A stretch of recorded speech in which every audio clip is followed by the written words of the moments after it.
ఈ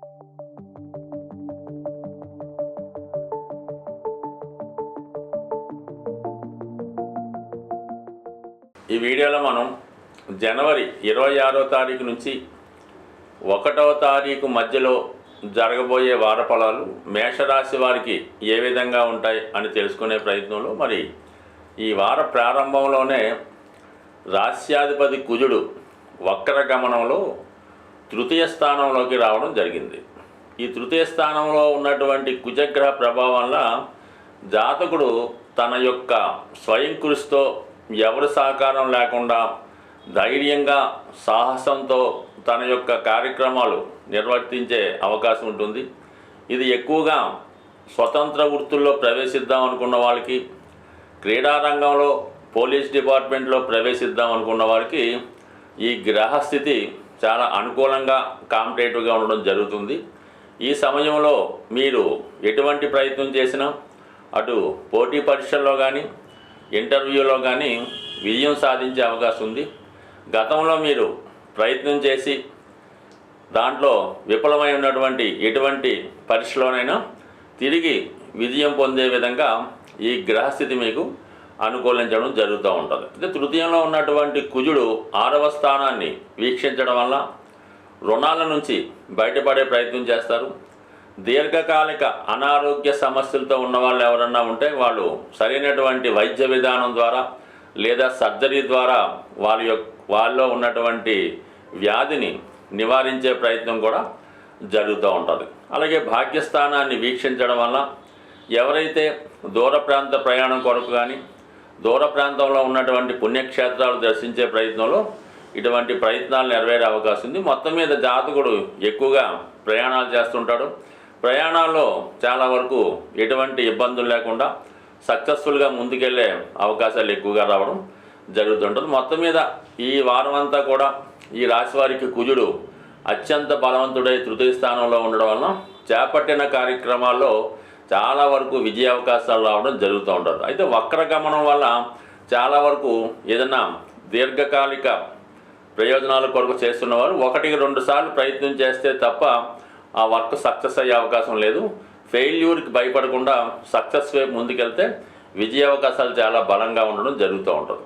ఇక్కడ ఇంచుమించుగా ఈ వార ప్రారంభంలో అంటే మీకు సండే మండే కూడా మరి శుక్రుడు ధన సప్తమాధిపతిగా శుక్రుడు లాభస్థానంలో ఉండి మరి అక్కడ శని గ్రహంతో కలిసి ఉండడం వల్ల మీకు వ్యక్తిగతంగా ఆర్థిక పరమైనటువంటి లావాదేవీల్లో అటు మీ కుటుంబ సభ్యుల సహకారంతో కానీ మీ జీవిత భాగస్వామి యొక్క సహకారంతో కానీ మీ యొక్క అవసరాలకు లేదా వ్యాపార అవసరాలకు మీకు ఆర్థికపరమైన సహకారం లభించే అవకాశం ఉంది. ముఖ్యంగా ఈ రాశిలో ఉన్నటువంటి స్త్రీలకి వారి యొక్క ఉద్యోగ ప్రయత్నాలు ఫలించే అవకాశం ఉంది. ఎక్కువగా ఎవరైతే వివాహ ప్రయత్నాలు చేస్తున్నారో వారి యొక్క వివాహ ప్రయత్నాలు ఫలించే అవకాశం ఉంది. అయితే మంగళవారం రోజున ఏకాదశ స్థానంలో ఉన్నటువంటి శుక్రుడు ద్వాదశ స్థానంలోకి ప్రవేశించడం వల్ల అక్కడ ఉన్నటువంటి రాహుగ్రహంతో కలిసి ఉండడం వల్ల చాలా వరకు ఇతరుల చేతిలో మోసపోయే అవకాశం ఉంది. ఎంటర్టైన్మెంట్ పేరుతోనూ విందు వినోదాల పేరుతోనూ ఎక్కువగా ధన వ్యయం అయ్యే సూచనలు కూడా కనబడుతున్నాయి. ఇదే సమయంలో నమ్మక ద్రోహం మోసం కూడా జరిగే అవకాశం ఉంటుంది. కాబట్టి సాధ్యమైనంత వరకు కొత్త వారితో లావాదేవీలు పెట్టుకోకుండా ఉంటే మంచిది. ఇక ధనస్థానంలో ఉన్నటువంటి గురుగ్రహం ఇంకా కొద్ది రోజుల పాటు వక్ర గమనంలో సంచరించడం వల్ల కొన్ని వివాహ ప్రయత్నాలు కానీ శుభకార్యాలు చేసే ప్రయత్నాలు కానీ దగ్గరికి వచ్చినట్టే వచ్చి మిస్ అయ్యే సూచనలు ఉంటాయి. కాబట్టి ఇంకా కొద్ది రోజుల్లో మరి గురువు రుజుమార్గంలో రావడం వల్ల గతంలో మీరు కోల్పోయినటువంటి పోగొట్టుకున్నటువంటి స్థిరాస్తి కానీ ధనం కానీ ఏదైనా వివాహ సంబంధాలు కానీ తిరిగి మళ్ళా అతి తొందరలో సంపాదించే అవకాశం ఉంది. దూరమైనటువంటి మీ కుటుంబ సభ్యులు మళ్ళా తిరిగి మీ కుటుంబంలో కలుసుకొని తిరిగి మళ్ళా మీ యొక్క కుటుంబ అభివృద్ధికి లేదా మీకు అన్ని విధాలా సహకరించే విధంగా ఈ గ్రహస్థితి మొత్తం మీద అనుకూలంగా ఉండడం జరిగింది. స్వస్తి. సాధారణంగా గోచార ఫలితాలు అబ్జర్వ్ చేస్తున్నవారు దాన్ని ఫాలో అవుతున్నవారు కేవలం మనం చంద్రగ్రహ గమనం ఆధారంగా అంటే మీ యొక్క రాశి చంద్రుడు అవటం వల్ల ఆ రాశికి ఇతర గ్రహాల సంచారం వల్ల మీ యొక్క గోచార ఫలితాలు చెప్పడం జరుగుతూ ఉంటుంది. అయితే వాస్తవానికి మీ జన్మజాతకంలో మీరు పుట్టినప్పుడు ఉన్నటువంటి గ్రహస్థితి మొత్తం, అంటే అటు సూర్యచంద్రులతో పాటు శని, గురు, శుక్ర, కుజ, బుధ గ్రహాలపై కూడా ఇతర గ్రహాలు సంచరించినప్పుడు మీ యొక్క గ్రహస్థితి అప్పుడు ఉన్నటువంటి పరిస్థితులు చాలా వరకు మీ యొక్క జీవితంలో ప్రభావం చూపడం జరుగుతూ ఉంటుంది. అలాగే ఏలినాటి శని, జన్మశని ఇవన్నీ కూడా అందరికీ ఒకే విధంగా ఉండే అవకాశం ఉన్నది. సుమారుగా ప్రస్తుతం మీనరాశి వారికి ఏలినాటి శని జరుగుతుంటే ఆ రాశిలో ఒక చంద్రుడే ఉన్న వాళ్ళకి ఒక విధంగా, చంద్రుడితో పాటు గురుగ్రహం ఉన్న వాళ్ళకి ఒక విధంగా ఉండే అవకాశం ఉంటుంది. కాబట్టి ఏదైనా ఇవి ఒక పాలసీగా సింపుల్గా ఒక మార్గదర్శకంగా తీసుకోవాలి తప్ప ఇవే ఖచ్చితంగా జరుగుతాయని రూల్ లేదు.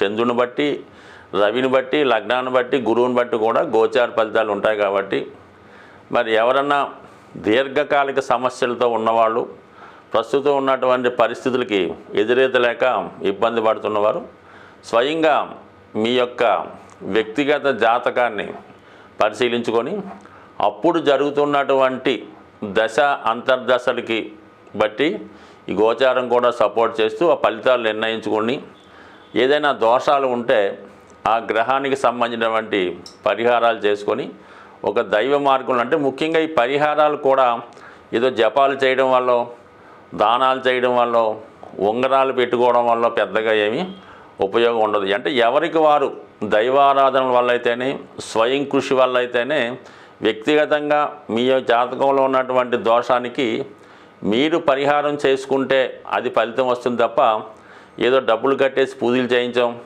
ఎవరితోనో జపాలు చేస్తామంటే మాత్రం పెద్దగా ఫలితం ఉండదు. ఏదైనా మీ జీవితాన్ని, మీ జాతకం మార్చుకునే శక్తి మీ చేతుల్లోనే ఉంటుంది. కాబట్టి దానికి మీరు ఎన్నుకోవాల్సిందల్లా ఒక సరైనటువంటి గురువుని, ఒక మార్గదర్శకుని ఎన్నుకుంటే అది మీ యొక్క జీవితం మంచి మార్గంలో పడే అవకాశం ఉంది. స్వస్తి.